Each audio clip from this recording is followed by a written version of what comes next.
Good morning.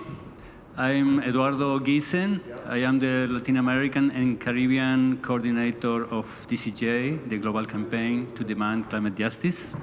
This is a regional press conference with our members and allies in this COP29, and will be in Spanish press conference because it's our colonial language. We will start. I will present the speakers before. Here is Paloma Jofré. She's from Earth in Brackets, a student in USA, but she's Argentinian.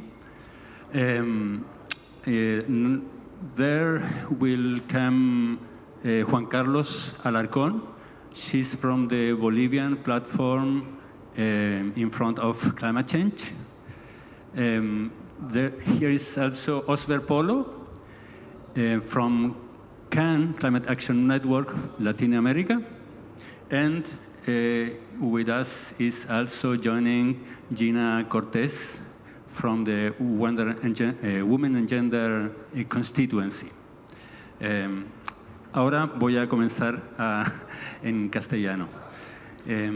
Bueno, nos acompañan, ya las presenté, y vamos a iniciar entonces la presentación analizando los primeros resultados de esta COP29, que adelanto que para nosotros son muy poco fructíferos y con muy pocas expectativas, pero les dejo entonces para iniciar esto a Paloma Jofré de Earth in Brackets. Hola, buenos días. Bueno, soy Paloma, soy de un colectivo de estudiantes por la justicia climática, Earth in Brackets, y también parte de la campaña global para demandar justicia climática. Bueno, la COP29 ya comenzó dejándonos con un sabor un poco amargo. El primer día de la COP, la presidencia impulsó la adopción de una decisión sobre el artículo 6.4 del Acuerdo de París en relación a los mercados de carbono, que aprobó básicamente un nuevo enfoque recomendado por el mecanismo del órgano de supervisión del artículo. Y esta decisión se aprobó sin que haya una consideración detallada del asunto por parte de las partes, es decir, de los países, en un grupo de contacto como normalmente sería el caso. Este enfoque inusual de procedimiento fue criticado solamente por Tuvalu después de que la decisión ya fue tomada, pero ningún otro país se quejó al respecto, ningún país latinoamericano dijo nada al respecto. Los grupos de justicia climática denunciamos el avalamiento de los dañinos mercados de carbono en el primer día de la conferencia, porque este no solo es un proceso antidemocrático que amenaza la credibilidad de esta conferencia, sino que establece el tono para que esta COP ponga las ganancias de los grandes contaminadores por encima de los derechos de las personas. El fracaso de los mercados voluntarios de carbono ya ha demostrado que estos mercados, las compensaciones y las eliminaciones no funcionan, no son una solución para hacer frente a la crisis climática. Por el contrario, de hecho, lo que hacen es crear una cortina de humo para que los grandes contaminadores sigan emitiendo a expensas de las personas y la naturaleza. Estos planes neocoloniales ya los conocemos, han resultado en el acaparamiento de tierras, en la violación de los derechos de los pueblos indígenas y en el socavamiento de la soberanía alimentaria. Convertir la protección ambiental y la biodiversidad en una mercancía es ignorar el valor sagrado de estos territorios y lo que representan para las comunidades indígenas. Bueno, la plena operatividad de los mercados de carbono en el primer día de la COP29 envía un pésimo mensaje al mundo para una COP que está llamada a ver la entrega de la financiación climática que se necesita urgentemente. Y puede que algunos grandes contaminadores y los gobiernos del norte global lo celebren como un éxito, pero los mercados de carbono no son una solución real, solo llenan los bolsillos de los grandes contaminadores, no pueden ni podrán aportar la financiación climática necesaria y debida a los países en desarrollo. Y por eso es que desde los movimientos de justicia climática entendemos que las soluciones reales, probadas, centradas en la comunidad y rentables para abordar con justicia la crisis climática, se están dejando cada vez más de lado en favor de estas falsas soluciones basadas en la industria, arriesgadas, caras y perjudiciales. La justicia climática comienza cuando se pone fin a la promoción y financiamiento de falsas soluciones. Por eso es que la aprobación del artículo 6.4 en el primer día de la COP, sin ningún debate ni oportunidad de negociar por las partes, socava el proceso de la CMA, la COP, y subvierte todos los procesos de la COP, volviéndolo antidemocrático. Denunciamos esta decisión. Los mercados de carbono solo son permisos de contaminación que permiten a las naciones y empresas ricas emitir carbono a voluntad, financiando proyectos neocoloniales que excluyen a las personas y hacen nada para enfrentar la crisis. Por eso es que seguiremos resistiendo en contra de estas falsas soluciones, pero también reclamando por financiamiento climático real en el camino hacia la decolonización de la arquitectura económica global. En primer lugar, el norte global debe ser responsable de la incalculable deuda climática que tiene con el sur global, derivada de sus emisiones históricas y en curso de gases de efecto invernadero que han causado y seguirán causando pérdidas y daños masivos, a menos que abordemos esta crisis y este problema de raíz. Por eso es que es hora de que el norte global dé un paso adelante y acepte su responsabilidad histórica en la crisis climática. La financiación climática para el sur global debe ser adecuada, debe ser nueva, adicional, pública, no generadora de deuda e incondicional. Las finanzas climáticas deben canalizarse a través de mecanismos democráticos transparentes, responsables y, por supuesto, la financiación climática debe cubrir adaptación, pérdidas y daños, mitigación y transición equitativa justa. Este año presenta un momento político crucial que nos llevará a la transformación radical necesaria o va a seguir profundizando la crisis.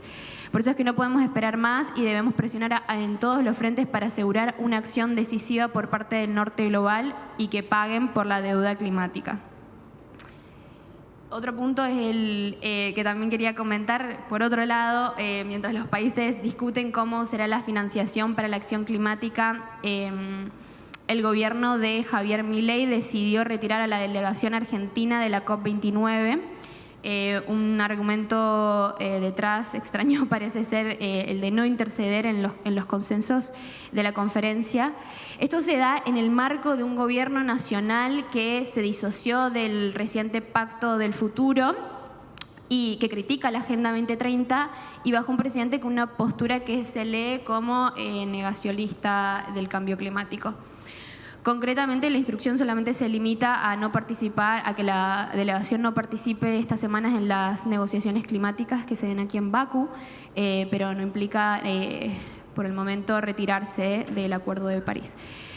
Si bien, pero bueno, igual nos preguntamos quiénes son los que festejan esta decisión y podemos indicar que esos son las compañías petroleras, las que deforestan nuestro monte nativo, los que desplazan las comunidades indígenas y quienes pretenden tener una economía de mercado sin limitaciones. Yo lo veo un poco como una traición a los argentinos que estamos esperando noticias de financiamiento para hacer frente a la crisis climática en nuestros territorios.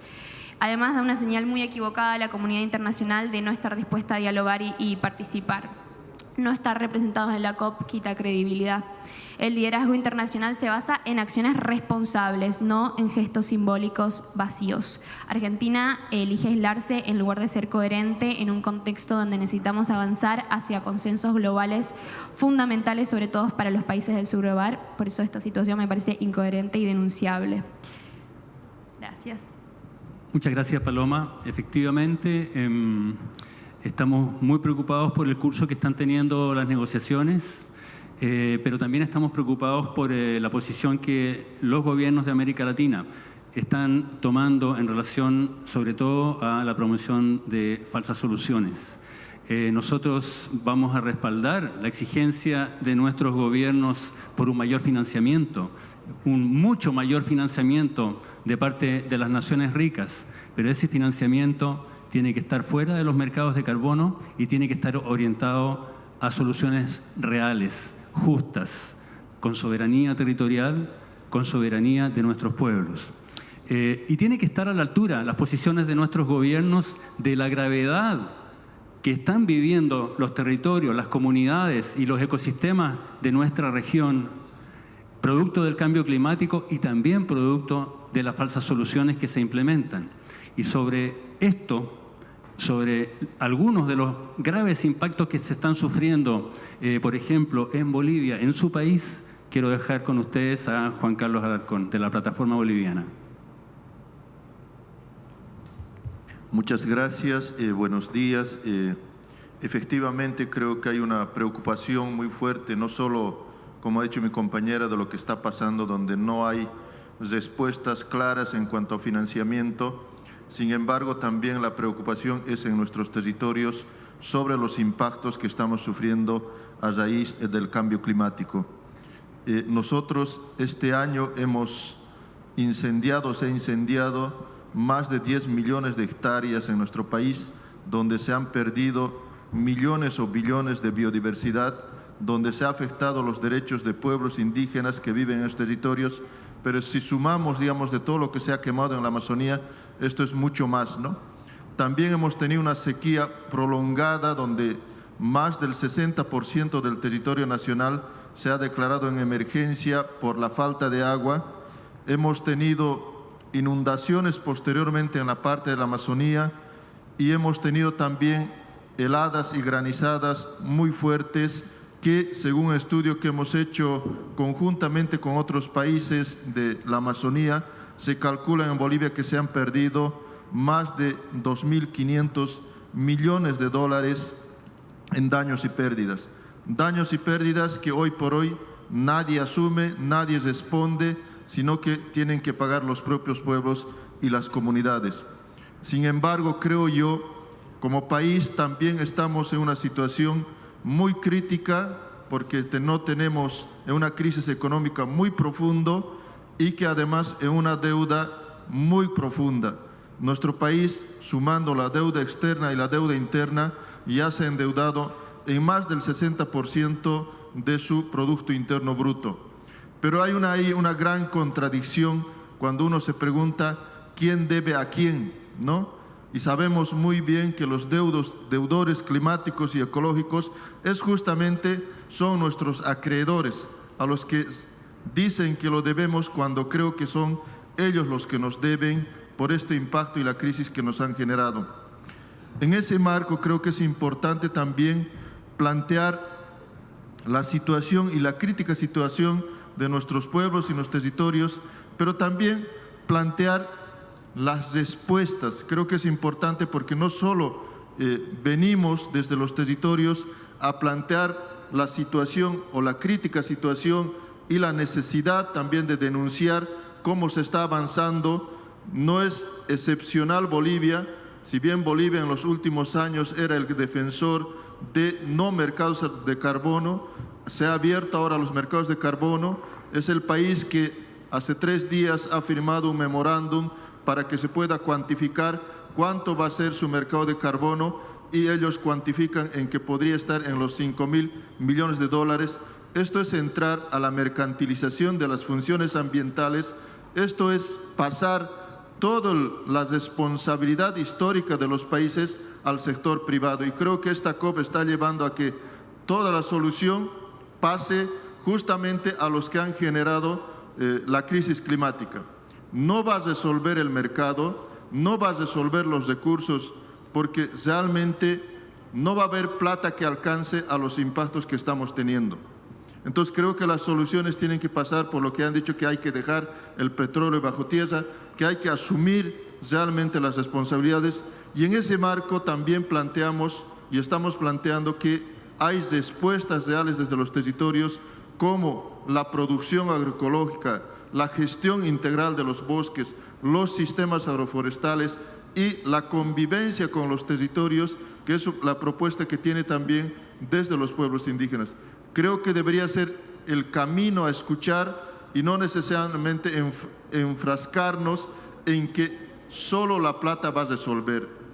Entonces creo que tenemos que pensar en otros mecanismos alternativos de respuestas, y creo que ahí hay una esperanza también en la siguiente COP que vamos a tener en Brasil. Justamente, ojalá estas voces puedan tener mayor apertura, mayor predisposición también a escuchar. Muchísimas gracias. Muchas gracias, Juan Carlos. Efectivamente, la plata no va a resolver todo. los mercados mucho menos, y el IPCC debería quizás investigar qué responsabilidad tienen los mercados en la crisis climática. Todo este avance que se está produciendo en las articulaciones de justicia climática a nivel regional también, está también en el horizonte, ¿no es cierto?, de la próxima COP30 en Brasil, donde los pueblos y los movimientos de América Latina vamos a ser anfitriones y estamos, por lo tanto, construyendo juntas y juntos este camino hacia ese hito que vendrá en un año más. Y en este camino, aquí en la COP29, nos hemos encontrado nuevamente con nuestros movimientos aliados de DCJ, de la campaña global para exigir justicia climática, y para esto quiero dejar en adelante, en primer lugar, a Osber Polo de CAN Latinoamérica.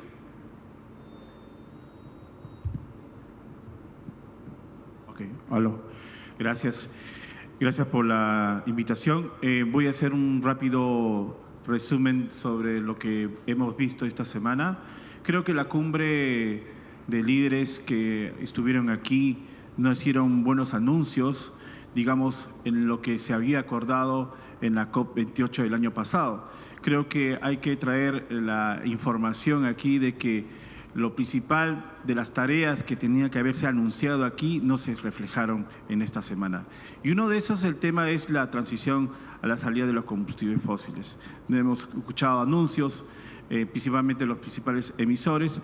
Tampoco no hemos visto las nuevas ambiciones que pueda permitir de que los países desarrollados están dando respuesta a esta situación de crisis climática originada principalmente por mayormente los emisores. Tampoco hemos visto también por parte de los países líderes también cómo va a avanzar este proceso de la operatividad del balance global, que es una tarea que se tiene que comenzar a hacer ya, no esperar hasta la COP30. El 2030 está muy cerca y tenemos que los países desarrollados tienen que hacer todo su deber de reducir las emisiones y no irse, por otro lado, a las soluciones falsas, porque también ha habido declaraciones de algunos líderes en proponer la tecnología, sabiendo de que la tecnología que hoy proponen, lo que está en el mercado y lo que hemos visto también en la COP28 todo el tema de la captura del CO, de las emisiones y también otra forma también de tecnología que no son muy buenas para la cuestión ambiental y climática. Por ello, es una honda preocupación que sigan apostando sobre eso en vez de ir a las reducciones. Y tenemos que también pensar de que esta COP, no solamente tenemos que ver el tema del financiamiento, el tema de la ambición, el tema de la tarea de encaminar a limitar la temperatura del planeta, tampoco se ha visto. Son pocos los planes que hemos escuchado. Hemos visto a Brasil, hemos visto la de Reino Unido y lo demás. Entonces tenemos que esperar hasta el febrero de 2025 ver quiénes de los países van a tomar ese liderazgo, principalmente los países desarrollados, porque si no toman los países desarrollados ese liderazgo, ¿cómo le pueden exigir más a los países del sur que hagan cuando están sufriendo el impacto del cambio climático, ¿no? Y por otro lado, una de las cosas que nos preocupa también en esta COP es la presencia de la captura corporativa. Aumentó más de lo que fue el año pasado y es por eso que sentimos preocupación. Sentimos porque las lobbies se han puesto aquí fuertemente para retrasar los compromisos que se habían acordado en la COP28. Por eso que no vemos muchos avances y nos hemos enfrascado solamente en ver el dinero, ¿no? como una prioridad, pero los otros temas no hay digamos, avances, ¿no? Y hay textos que también está en pleno proceso de revisión y discusión, ¿no? Gracias. Muchas gracias, Osber. Para finalizar la ronda de panelistas, después vamos a dejar algunos minutos para preguntas. Dejo con ustedes a Gina Cortés de la Women and Gender Constituency. Muchísimas gracias. Bueno, yo voy a empezar por mencionar algo muy importante, y es que esta no es simplemente la COP de financiación como se ha dicho y como se ha manifestado en todo el mundo, y esa narrativa se ha seguido. Sí es financiación y es importante, y lo que estamos hablando acá es sumamente relevante, pero esta también es la COP de género, y es algo que no se ha visto, es algo que no se ha hablado, y es algo que no se sabe cuáles son los efectos y lo que está pasando en este momento dentro de las negociaciones, porque lo que nosotras estamos siendo testigos en este momento es cómo se están erosionando los derechos de más de la mitad de la población en este mundo, y esto es algo que debería preocuparnos a todas y a todos. Esto no es simplemente una cuestión de mujeres, porque esto está poniendo en riesgo esa misma diversidad que estamos diciendo que estamos protegiendo en este espacio. Estamos perdiendo también, estamos nosotras aquí batallando, defendiendo nuestra existencia, como si tuviésemos que rogar por los derechos que nos son concedidos, como si tuviésemos que argumentar que nuestra presencia y nuestra vida vale la pena ser defendidas por el hecho de ser mujeres, por el hecho de ser trans, por el hecho de ser personas que hacen parte de la comunidad LGBTQI+. Y esto es totalmente inaceptable, porque es que se nos olvida que es en los hombros de las mujeres que con su trabajo no valorado, no remunerado, sostienen el sistema capitalista en el que todavía nos encontramos, sostienen todas esas instituciones que siguen destruyendo y que siguen extrayendo no solo los recursos, sino el tiempo y la mano de obra de todos los procesos. Y esto es totalmente una amenaza que no podemos seguir aceptando. El programa de trabajo de Lima se aceptó y esto lleva 10 años. Y la conversación que estamos viendo hoy en este momento es un retroceso en lenguaje que se acordó hace 10 años. Es que lo mínimo que se debería tener en este momento es que se acepte y se continúe con el mínimo lenguaje que ya se aceptó. Pero estamos viendo que se están borrando todas las menciones en derechos humanos, todas las menciones en interseccionalidad y todas las menciones en defensores ambientales. Y solo están las mujeres, solo están un par ahí entonces. Por eso estamos molestas, porque es que la gente no está poniendo atención. ¿Dónde está también la sociedad civil? ¿Dónde están las otras organizaciones? Esto no es un tema de niñas, esto no es simplemente un tema de unas estando allá, esto es un tema de todos. Y esto es algo que pone en riesgo la vida de miles de personas. ¿Cuántas mujeres no están siendo asesinadas en los genocidios? ¿Cuántas mujeres están siendo silenciadas y no pueden hablar entre ellas? Y no estamos poniendo atención. Y esto tiene que parar acá, porque la crisis climática afecta principalmente a las mujeres de manera diferenciada, por la falta de acceso y por las barreras que este mismo sistema está poniendo. Y esto es algo que debe alarmarnos a todos. Esto es algo que debe ponerse de principio también, junto con el artículo 6, junto con también los derechos y la financiación.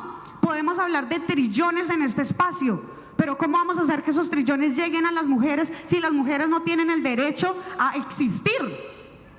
Esto no es aceptable y esto tiene que parar, y no podemos permitir que se cuestione nuestra existencia, y por eso nosotras vamos a seguir estando y manteniéndonos firmes en el proceso, y extendemos la invitación para que todas las personas también lo hagan y se sumen, porque esto es una cuestión de vida o muerte para muchas personas. Gracias.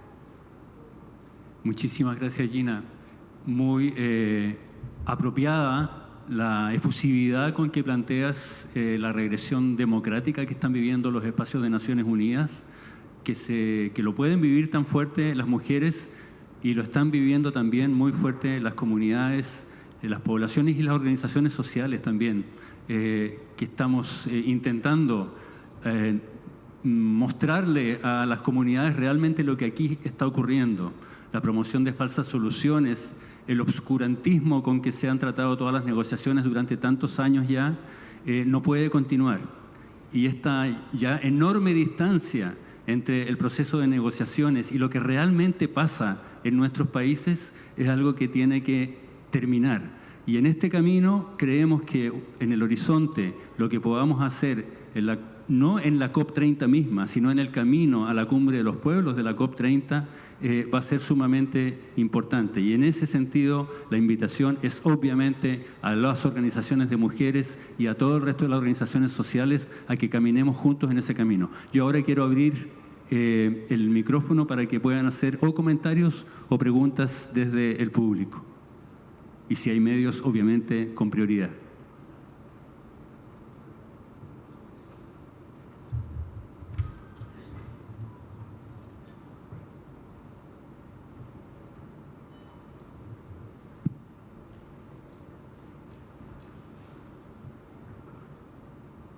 Buenos dias, meu nome é Maurício Lache, represento o Fórum Brasileiro de Organizações de Movimentos Sociais e a coordenação da futura Cúpula de los Povos em Belém, na COP30. A Gina falou uma coisa muito importante, que é a ausência de democracia em las COPs. Nós estamos aqui a fazer denúncia, a cobrar posições mais objetivas. Ao mesmo tempo, há uma miragem allá atrás, em la Blue Zone, em la Green Zone, playground financiado por grandes corporações e países, enquanto os maiores países abram por democracia no mundo, ao mesmo tempo que não fazem nada em democracia dentro das instâncias de decisão do mundo. A humanidade está em risco. E creio que gostaria de saber de vocês o que nós outros podemos fazer para, como se habla em Brasil, botar o pé na porta, certo? Ou enfaticamente cobrar dos governos que a democracia passe a ser uma exigência humana, certo? E não um discurso apenas para manter, de certa forma, o imperialismo e o capital dominando pelas corporações os próprios governos.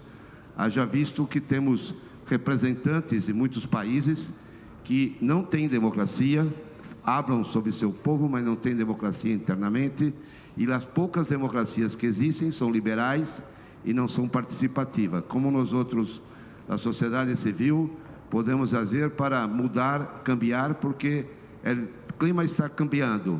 Mas na realidade, a questão política e participativa tampouco está cambiando. Gracias. No sé si alguna o alguno de los panelistas quiere responder a esta llamada, digamos, sobre la democracia.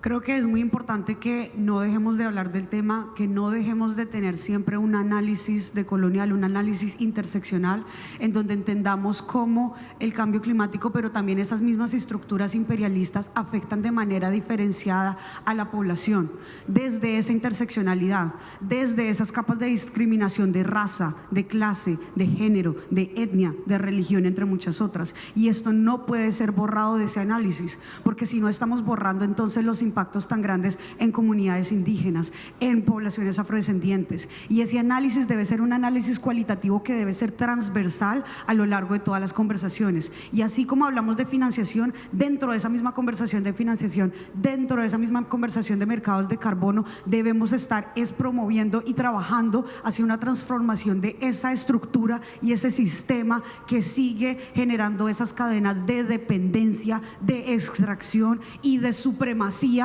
del norte, de una supremacía blanca que está siguiendo imperante y que debemos parar. Y para eso lo importante aquí es que el sur se una y que el sur se mueva.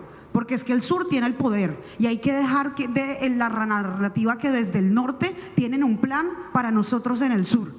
Porque es que también nosotros tenemos autodeterminación. Nuestros imaginarios en Latinoamérica, nuestros imaginarios en África no son escasos. Y eso es lo que debemos mover y movilizar hacia la COP30 y más allá. Tener nuestra propia soberanía y autodeterminación en nuestros procesos y afuera de estos procesos.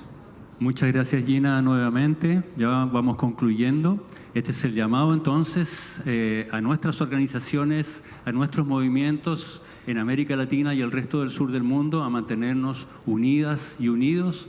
Una exigencia a nuestros gobiernos a no seguir aferrados a la lógica hegemónica del sistema y de las soluciones que el sistema desde el norte le ofrece a los pueblos del sur.